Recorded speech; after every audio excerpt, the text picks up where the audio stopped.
In Fannin and Grayson Counties, leaders are working together to address a growing issue: heavy trucks driving through and tearing up local roads. News 12's Olivia Thompson explains how they're trying to lighten the load.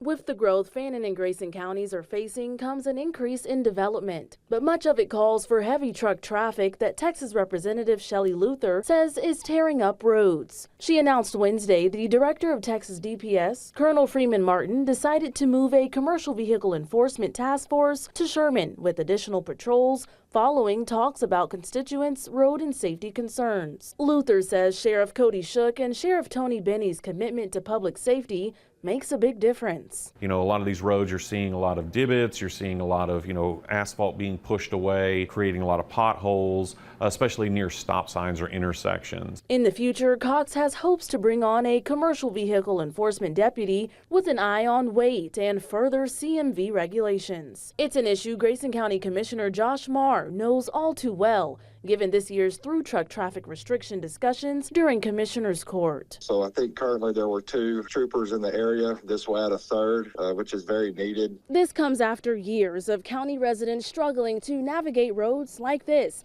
flooded with crater potholes. Commissioner Marr says the good news won't only physically protect the roads of Fannin and Grayson, but also keep its drivers safe. Several deaths over the past week on the highways, and those could be avoided if everybody was driving the safe speeds and being aware of their surroundings. More patrolling, the safer it is for everybody on the highways and the back roads. Reporting, Olivia Thompson, KXII 12.